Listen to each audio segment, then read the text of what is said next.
boys, talk to me about the week. What about dad wins and fails?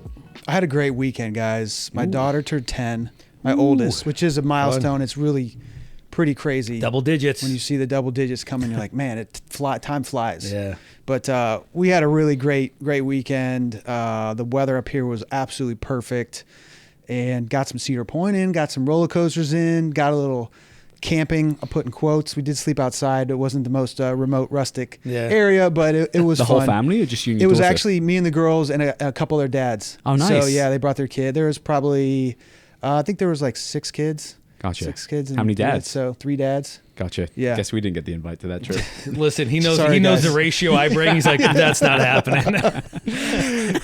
That's awesome. Yeah. So great weekend. Dad win there. Nice. awesome. Nice. What about you? It's actually pretty good for this episode. So like we're talking about football. This is I'm rocking. So I did not go to Ed's. Ed's is a local prep school for boys. My sons play there, and dude, it's been like this past weekend, Labor Day weekend. We thought, okay, it's gonna be a relaxed weekend. We got whatever. Sunday or Saturday was my son's game. Sunday, my daughter cheered for the other portion of the school or the JV game. And then Monday was practice, and then we got every day is practice. Every day it is intense. Like You're beaming over there. Ed's football is intense, but dude, it is so much fun. Well, you said you're living vicariously through your kids. I am 100% living. Are you in the vicariously. backyard in like 3-point stance? No, like, I mean, but I am like, I'm talking him through. I'm like, so what's the coach telling you now? Like, what type of plays we talking about? Like, do they even know what they're talking about? Like, I can coach better than these coaches. Right. I'm like, no, bad idea. No, you do this. When this happens, you do this. No, I'm 100% living vicariously through them. That's awesome. And it's made me appreciate like high school football, college football. It's big in Ohio. I was always like an NFL only guy. Yep.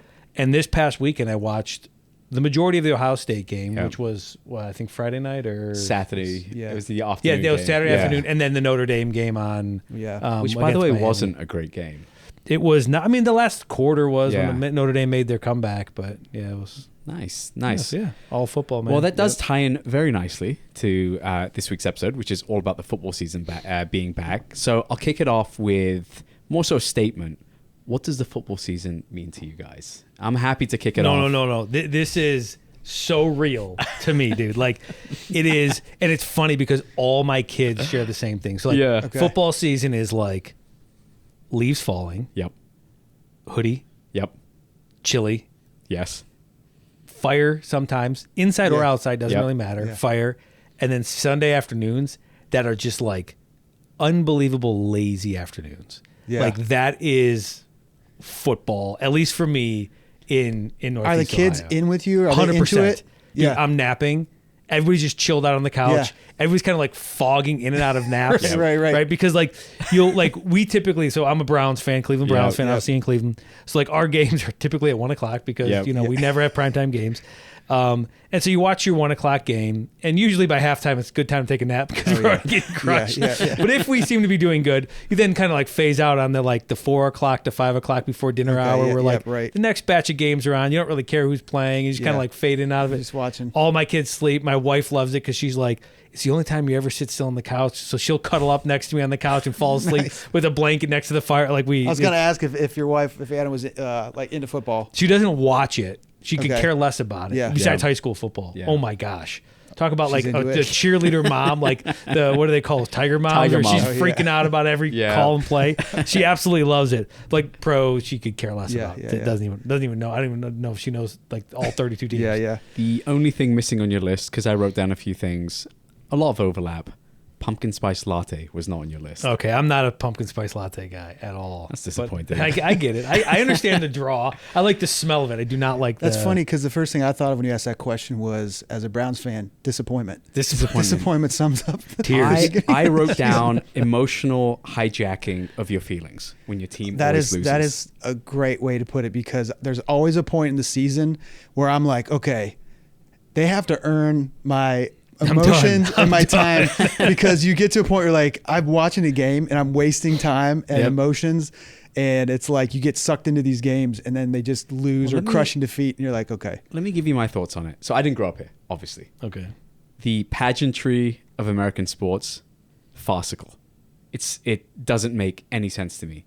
The game is 60 minutes long. It's 4 but it's hours. 4.5 hours long. And the 1 p.m. games typically encroach on the 4:25 p.m. games, which makes no sense. And that doesn't include the 2-hour pregame show plus you have all the postgame analysis. 60 minutes takes 3.5 hours. Then you have like the pregame, you have the postgame, right, and then you have a week of just talking about the game, right. So none of that makes any sense. Then the fanfare. I think I was listening to one of my UK podcasts that said one of the British guys went to watch a basketball game, and he goes, I went to this amazing show, and then there was a basketball game that broke out. It's kind of the same thing. So that I don't understand. That being said, I do love all sports. So it's like all consuming.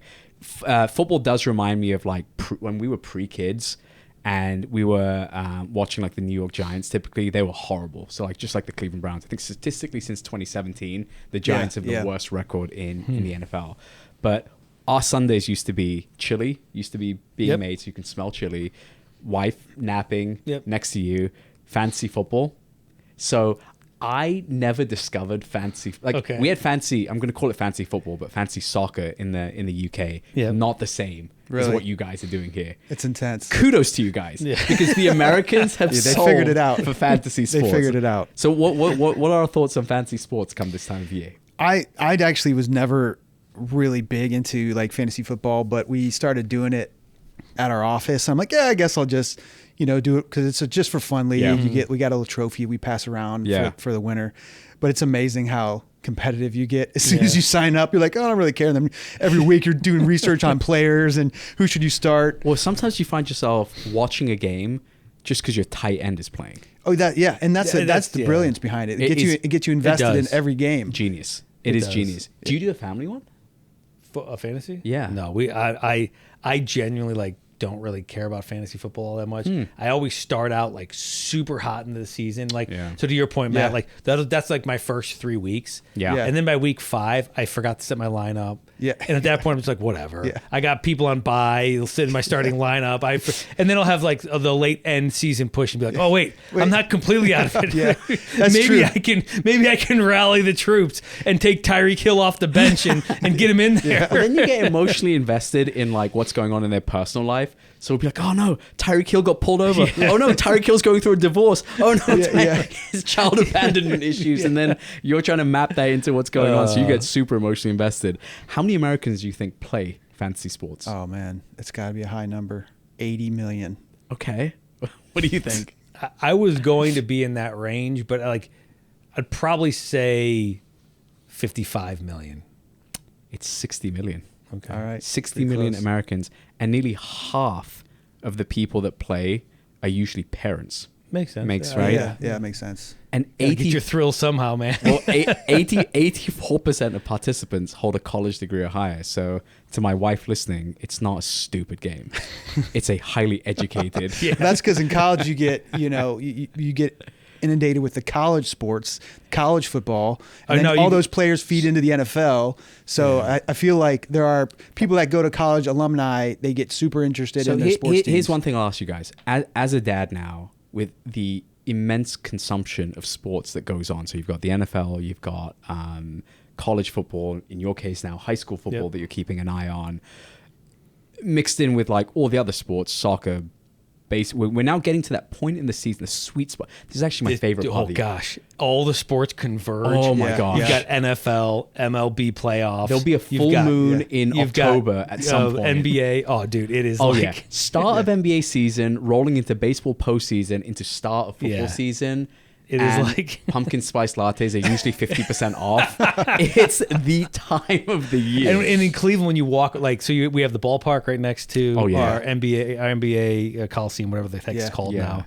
And then like a 10-minute walk from there is the Browns Stadium. It's like on any given Sunday you can go down there. Sometimes you'll have like multiple games. It is just so much fun. There's tons of The bar scene is a ton of fun because there's like amazing. Tons of games. It's a lot of fun. Well, let me ask you guys a question though. How do you now as dads try and figure out which sports to watch and what to consume? Like, do you make a concerted effort to say, I'm only watching this or I'm only watching that? Like, how do you juggle sort of family priorities? I do. I got to pick and choose. So I'm not really a big college football guy. Yep. The college I went to never really had a big college football program. Okay. So I typically like the Cleveland sports. Mm-hmm. My kids are interested in watching for a little while. Yeah. You know, so it's like we don't do a lot of TV at the house. So when I put the TV on, they're like, "Dad's watching TV." Yeah. If it's sports, I'm like, "You guys can hang with me if you want." And so Yeah, typically they kind of just want to like be by the TV.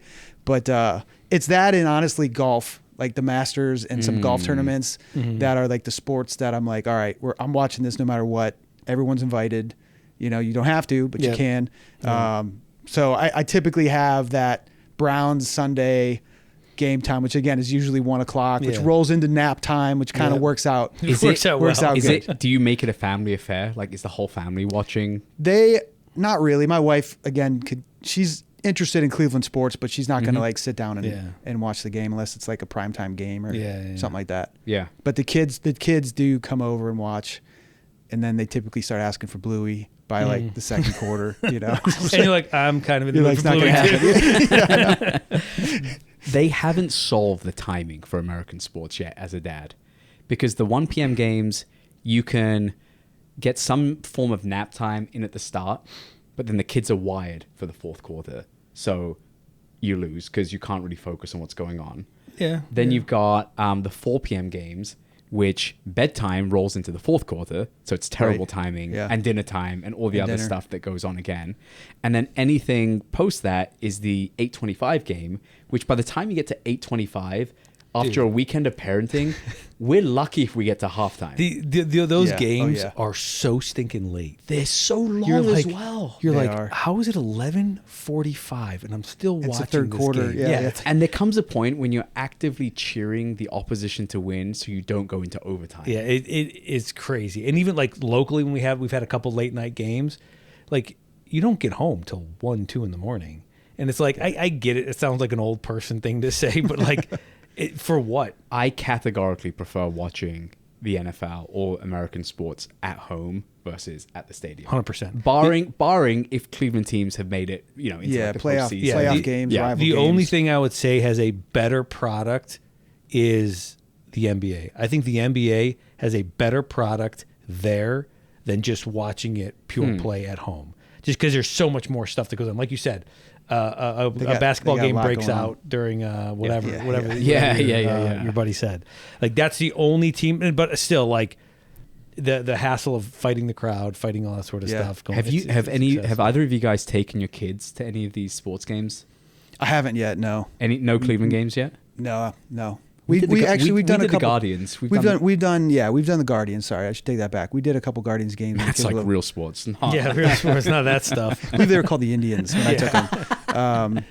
That we did a couple That's games. A topic for another day. We haven't done all 4 yet, but when I had 2, I think we had 2 or 3. We did. Okay. What about you guys? Yeah, we've done basketball games. We haven't done the Indians just because we're not like baseball fans. Okay. Those games, man. I know with the pitch count now it's a little bit quicker, but they're if you're sitting in the sun, like you just get cooked out there with. And I think kids. I've taken a couple of my boys to one of the Browns games, but even those games are like. And the worst part about it is like we don't have tickets to the Browns, and so we'll go whatever. Yeah. And we always get tickets. It's like sleeting rain, hail sideways, and someone's like, "Hey, interested in having my tickets for the day?" You're like. No. Right. How about you give me the sunny September or whatever? September tickets. I'll go to those. But What about rituals? Anything that you guys do like on a Sunday with the family, sports wise? We've got a couple of things. What do you got? Ours is we every Sunday try and do a different family recipe. So chili as an example.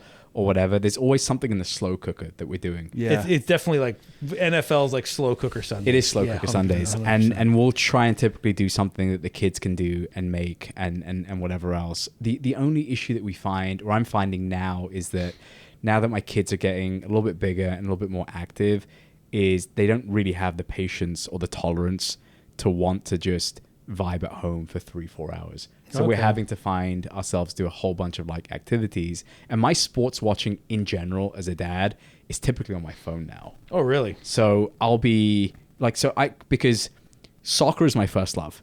American sports are fine, whatever. But like West Ham, which is like my team growing up, the way I would describe them is probably worse than the Browns. Like they are so bad, statistically horrendous. But every Saturday, Sunday, whenever, once a week, like I tune into the game. So whether they're on at 6 a.m. or it's 12:30 midday, I'll watch. And they're only 90 minutes, like a true 90 minutes, not like an American. Right. Like an American 90 minutes is 3 business days.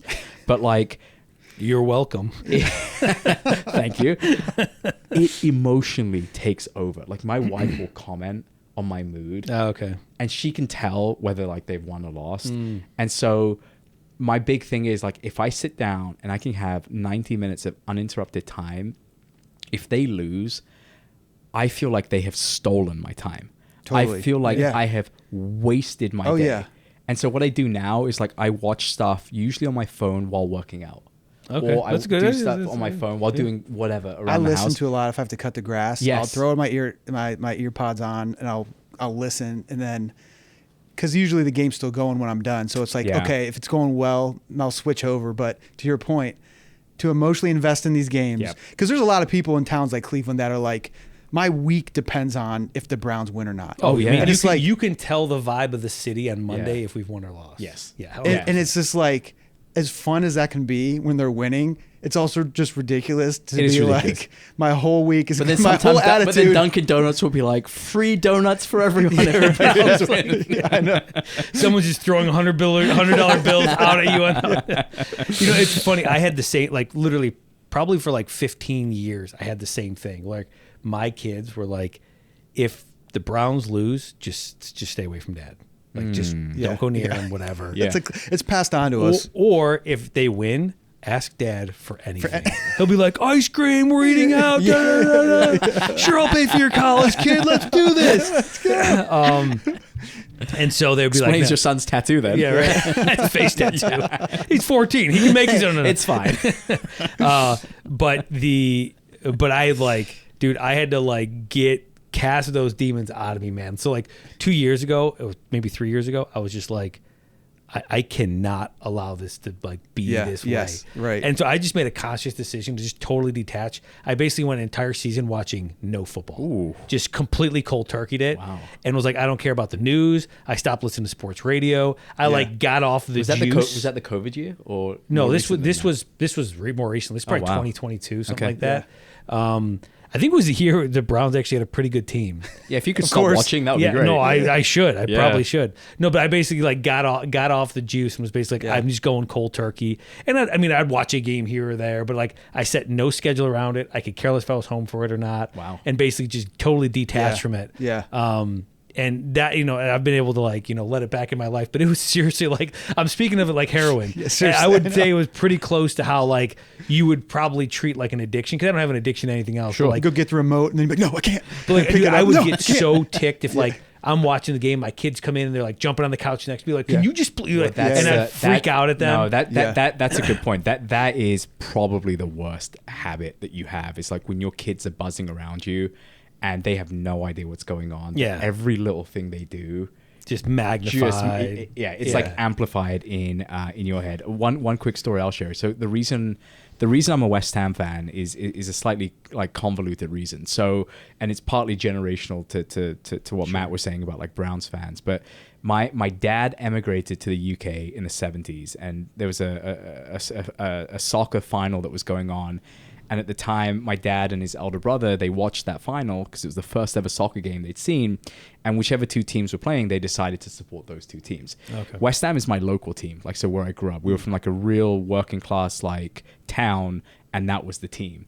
And so my uncle, my youngest uncle in that family, was born in the UK, and that became his team because it was walking distance to the stadium. He grew up being a season ticket holder there, etc. So when I was born, he was like, well, you have to be a West Ham fan. Like, you have to support your local team. You can't be one of those guys that go... It would be like a Browns fan here being a Chiefs fan. Like, that's what my dad... We've got him. That's we what don't like. No, I got a whole theory on that. But that's what like... So if I look at, like, my dad would be supporting the equivalent of, like, the Chiefs. So living, in a place, but supporting one of the best teams that just... They have no real affinity to. Yep. My uncle, on the other hand, is like, no, I bleed for this town because this is where we live. Yep. So fast forward to when my uncle started having kids, and West Ham are just awful. He goes, I'm thinking of having my kids not be West Ham fans. I remember being like, you got me into this. Yeah. If your kids Oh, no. are not West Ham fans, I am disowning you. Like, we are not doing this. That's so funny. And so he was in that moment, like, trying to figure out, like, are they West Ham fans? Are they going to do whatever? Yeah, but yeah. I don't get guys or whoever that go off and cheer for teams that aren't. I lived like in their a local winning team. city. So coming from Cleveland, grew up in Ohio. Yeah. I lived in Charlotte for 6 years in the early 2000s, and the Panthers made that run. Oh, yeah. And they were in the Super Bowl That I was think with twice. what's Was that his the name? Cam Newton? Yeah, No, that was Cam Newton Newton. was 15, 16? 2015, 2016? This They would made have the been Super Bowl before that. Yeah, this That was was the Patriots Super You know, Bowl. I think the quarterback ended up coming to the Browns at one point, and I can't think of who it was. But they That's they the had, one- they had wait, a good did they run. lose to the They didn't win. Patriots? Yeah, they lost. Yeah, whoever. I think they made 2 Super Bowl runs Wow. in that season that I was down there, and I just remember watching the games like, am I allowed to root for the Panthers? Like, I Yeah. live here. Yeah. You're not. It was just a weird No, feeling. yeah. It was like Let me solve this riddle for you. It's No. like it's like the kid. It's like the guy looking over, see all the winners over there, and he's like, am I part of this now? And then you just But- realize no. You know what the best part about football season now is? Middle-aged white guys getting annoyed at Taylor Swift being on TV. I don't know if she. I mean, are we gonna have another Taylor Swift year? We have to, right? Well, she's She'll be at engaged, the so it's games, kind of yeah. like done. They will somehow They get to will. the Super Bowl and get married at the Super Bowl while she does the halftime They got it all show. planned out. I don't know how people care about that. First off, I have no idea. Like, I get that they're going to show her on film. Like, great. I don't get the amount of coverage that her coverage is. Like, every time she's shown on film, Think about watching it with your daughters, as an example. my daughters could care less. Okay, outside of the Hearst household, I don't know. Like, why do you care if someone flashes on screen? Dude. I can go to YouTube and watch 100 hours of Taylor when Swift. the Chiefs and the Browns played, that game was sold out, despite the Browns being terrible, because people thought Taylor Swift was coming to the game. I'm not Yeah. suggesting in live And Kelsey's in a person. Cleveland guy. Yeah, true. And Kelsey, like, I get, and it's the Chiefs as well. Yeah. Because I don't know what the Chiefs are, but they could probably buy tickets in Cleveland, travel to Cleveland, watch the game in Cleveland for cheaper than maybe getting tickets Yeah. or even if they could get tickets out there. But yeah, I mean, so going back to your point about where you grew up, your fandom. You know, this my brother grew up in Cleveland, and at around I think like 35-ish, 40-ish, he moved out to Arizona, and so you know we've talked about fandom at all. Like, is he still a Browns fan? Yeah, Is yeah. he changing his? You know, obviously the Cardinals are no better. They're not- yeah. But he's like, it's weird out here in Arizona. He's told me this a couple times, like, because there's so many transplants. He's like, there's nobody like on any given Sunday. You're going to see people in like Dallas Cowboy jerseys, Browns jerseys, Cardinal jerseys, Rams or whatever they are Yeah. now, and on and on and on, because they're all transplants. There's very few people from Arizona there.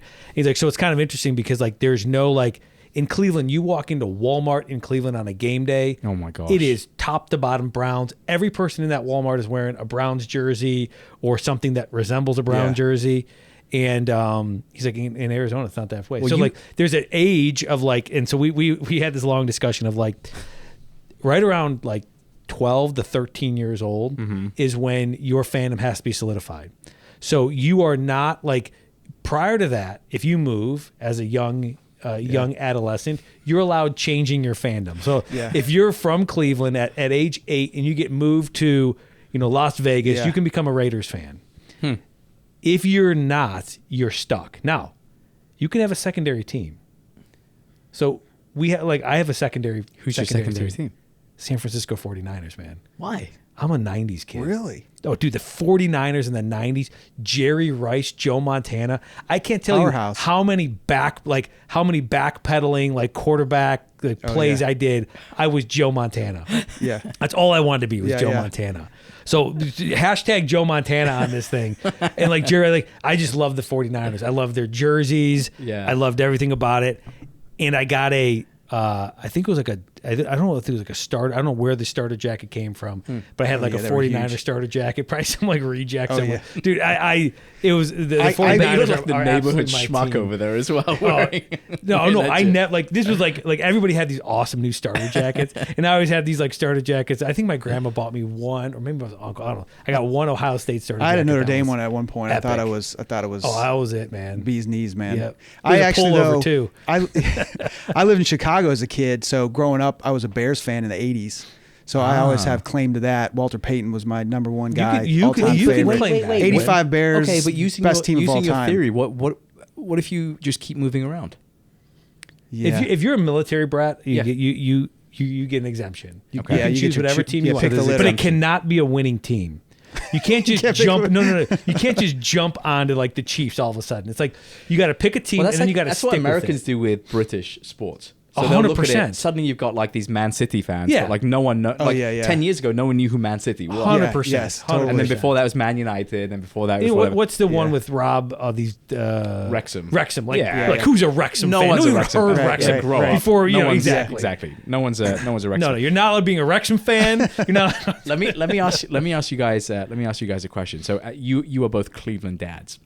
If you could watch one of the Cleveland teams win with your kids, who would it be? Like The Browns. the NBA, like the Whether the it's national championship. whatever, whether it's Ohio State, whether it's the Browns, whether it's the Cavs, or whether it's the Indians. Like Browns. Browns. Browns. Yeah. This is a Browns is that a town. no-brainer? You would- Is that a I'm not saying like I watched the NBA. I watched like the championship game with the Cavs. 2016. That was an incredible feeling. If the Browns won, you would see. the destruction of the city? No, I mean, possibly we do that regardless, but just Monday. like the amount of emotional like release would happen. This would be Yeah. the happiest city for like decades. Like everybody would be so happy here. Like the amount of grown men you would see crying. Like I'm not Yeah. kidding you. Like bawling their eyes out would be it'd be an insane experience. It would be, yeah. 100%. Like I would pay. Not whatever, but I'd pay a huge chunk of money to go to that game. Like I've already told my wife, like if the Browns ever make it to the Super Bowl, I don't care where it's at or what it costs. Myself and her or myself, well, some of us are going. Just 'cause- Myself, my podcast co-host. I think he just uninvited us. I think his wife just made the list before us, actually. well, you're camping out with us. I can't then invite you to a football game. I was on tenterhooks listening to that story.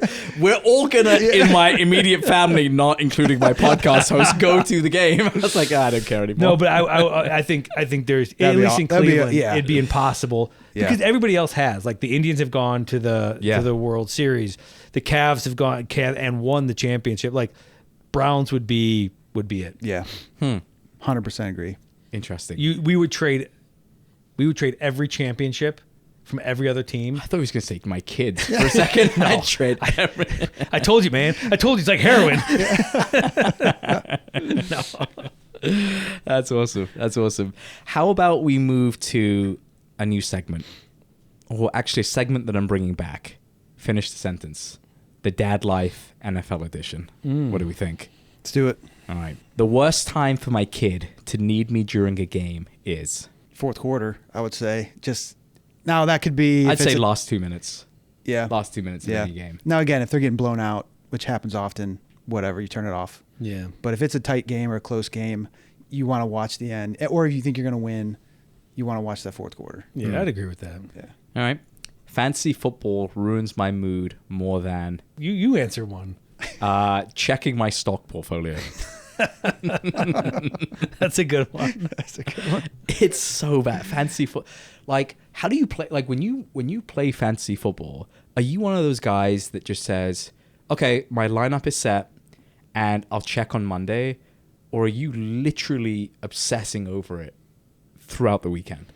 Like I said, the first week I'll probably check it like Sunday night and be like, "Hey, where am I?" And then I'll check it Monday after the game on Monday. Sorry, you go. I'll check it during the games Me because too. you're just sitting there anyway. I just- you're just sitting there watching football, so you're like, you know what? Let's see what's going on in the rest of the You know what's crazy, NFL. Matt, is I've got to a point now with fantasy football where I don't even need to check He's the got a app. ticker on his wall. Just scrolls Stock, by. you got the I've stock got my market. stock market ticket Yeah. coming down and fantasy CD Lamb's rating coming down. No, I have played so much fantasy football over the years now that I know in a game, without checking the app, that if a quarterback throws it to a receiver and they run and the yards after the catch is 9, that I'm getting 1.4 points. So you've got it locked in. I've got it locked in. So you're just Yeah, looking see- at the ticker on the screen. All I and you need to already know. see is how many catches, how many yards, and I've already backed into my number. Oh, okay. See, That's great. I'm not there.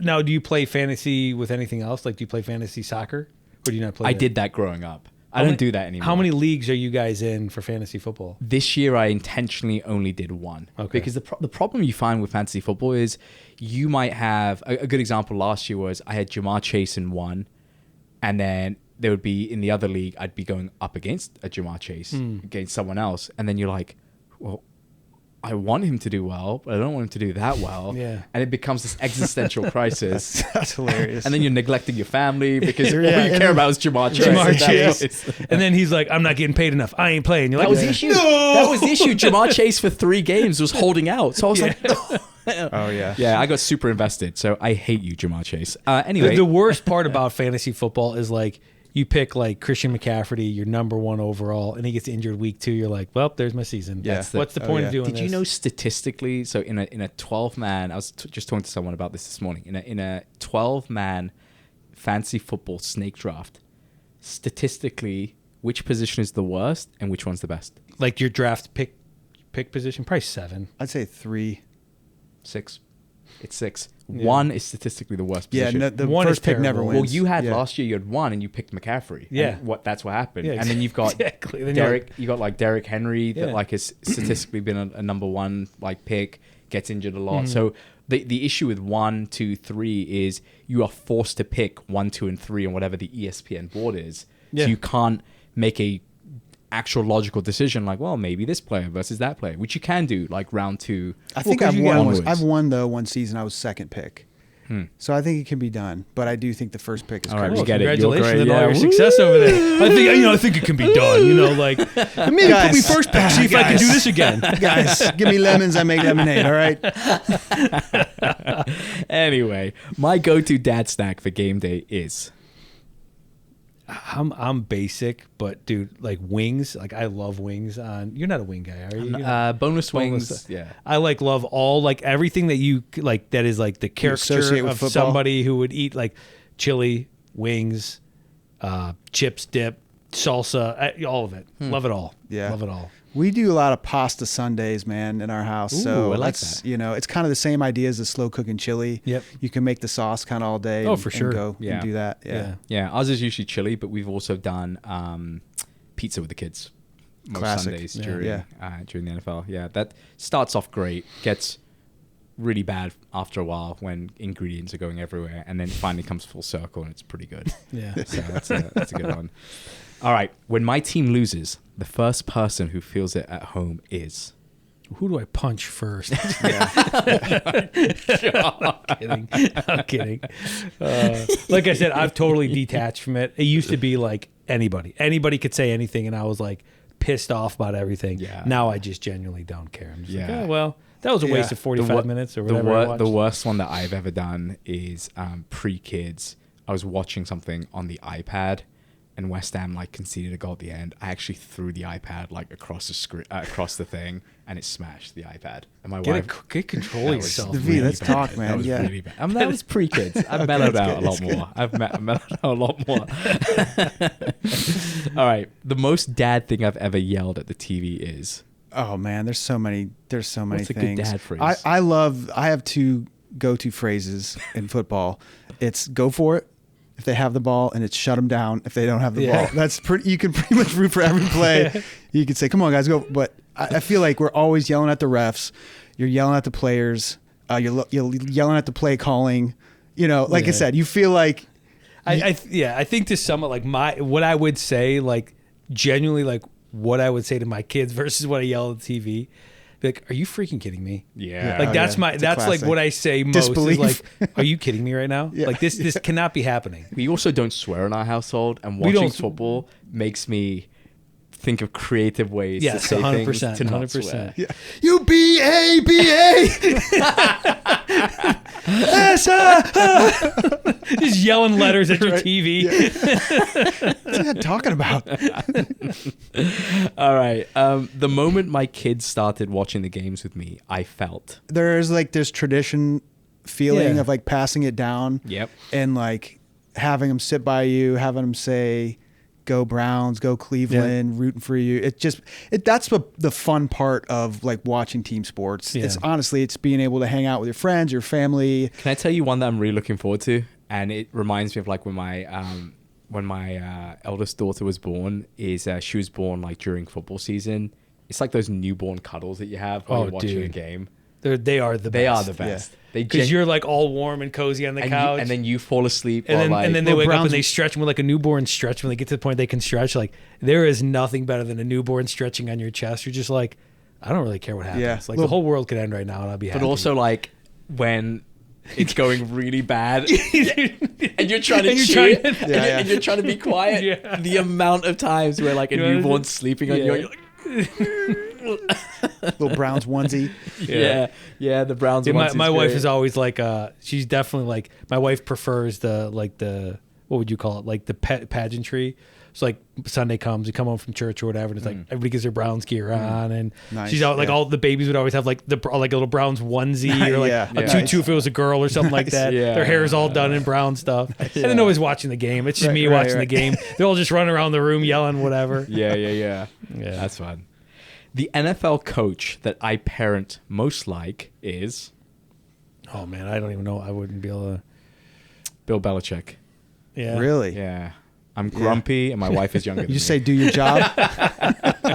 Wait, he's on the NFL anymore, is he? No, he's not. No, he's not. I'm like a pretty high energy dad. So probably one of those type of like higher energy coaches. One like the younger ones? Yeah, like a Sean McVay. I like that. Sean McVay's a good one. Where I'm like, come on, you could do them. I'm always like trying to pump up my kids and take on the world and whatever else. So like that, or who else is like a younger... Kyle Shanahan, I guess, yes, younger 49ers. You know my favorite coaches right now, but just as a complete aside, the coach for Notre Dame, Freeman, I think his last name is. That dude, he's a stud, man. He's a good-looking dude. Yeah. I think he's got like 5 kids. He took a team that was basically like a nothing team and turned them into like national contenders. He's a stud, man. I like that guy. He's a stud. All right, dad interests. What do we have? I got a book that I've been listening to actually that's really good. It's Extreme Ownership. Extreme Ownership. Jocko and Leaf. Yeah. So 2 ex-Navy SEALs. I don't think it's new. I think it's been out for a minute, but they tell stories on the battlefield and then they relate that to the business world. Cool. And very solid principles, a lot of personal accountability, like how do you take personal accountability at the workplace.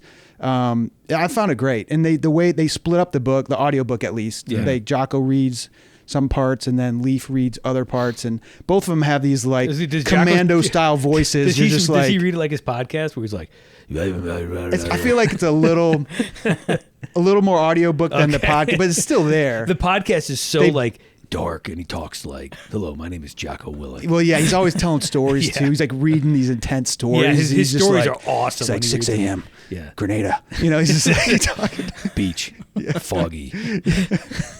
But again, it's a really good read. Actually, there's a lot of stuff I'm pulling out of that. Especially, I think if you're in management, and there's some great tips. So if you haven't listened to that, Extreme Ownership check it out. is a You've read fantastic it. book. Yeah. I have like a couple books on my bookshelf, and Extreme Ownership is one of them. I've read it, I think, like twice. Nice. Yeah, it is one of those books you feel like you need to go through a few times. Yeah, it's a good book. Very good book. Yep. All right. Well, before we end, I can't believe I missed this in my list of things. Apple picking. We never mentioned apple picking. So I want to just throw that out there in the list of all the fall stuff that you listed. Yeah, I can't believe I got pumpkin spice lattes in there, but I'd like to throw apple Is that picking. fall or football? Like, is football... Okay, I mean, fall I completely get. I would say fall is like pumpkin spice, whatever. I get that fall 100%. Yeah, you come home as part of the chili like stuff that's going on. Then you've got like all the apple crisp and apple recipes. We always go apple picking every so year. I couldn't end the episode without mentioning apple. I absolutely hate apple picking. Why? You get to pick apples that are $70 when you could have got them for $6 at the store. I have to cart 13 humans to an apple orchard. Everybody's going absolutely bonkers. Can I tell you the funniest story about apple picking? One time my parents were here visiting, and they've never been apple picking. Yeah. So like we get to the apple farm, and they give us these like bags because they're like, put whatever. Yeah. But I've been apple picking before now, and I know that at the end of the picking session, you go and your bag gets weighed and you like do whatever. Pay whatever. My dad thought it was a competition. He thought you can take as many bags as you want and you fill them up just for jokes. We get to the checkout line. He's got 3 or 4 of these bags. Man. I was like, you do realize you have to pay for them? I've never seen someone empty the bags. He just dumped them out. Went straight back to the orchard and just went threw them all out. Oh, that's so good. He's like, we pay for these? He's like, I was cleaning up. He'd find these apples on the ground. He'd pick them up. That's hilarious. Oh man, I got a quick great story too on that. I was dating my wife and we went apple picking, and I think that was the first time I was apple picking when I was back in Ohio, and she would grab an apple off it, she'd take a bite, and then she would just chuck the apple down the park. And I was like, this is amazing. Genius. You know, she just grabbed one to take a bite, and then she was just firing apples. And I'm like, this is it. This is what's really weird is every apple my dad picked up had a bite in it. So there you go. It must have been. When we've gone a lot, and our kids will eat like 6 to 7 apples a piece while they're just walking around the orchard. Yeah. They're like sick to Everybody's their stomach. got stomach aches. Yeah, at the it's end. just trying to pound these apples. I'm like, get it in, kids. This is dinner. Well, I couldn't let the episode end without mentioning apple that's picking. great. But why don't you take us home, Matt? Guys, we just appreciate you guys listening and commenting. And so we've been getting some feedback from some of the shows, but I always say this, we want to hear from you guys. We'd love to get some topics from other dads on what should we discuss, and we'd like to hear some of your NFL, if you got some traditions, who's your team, and go Browns. Cheers. Have a good one, everyone.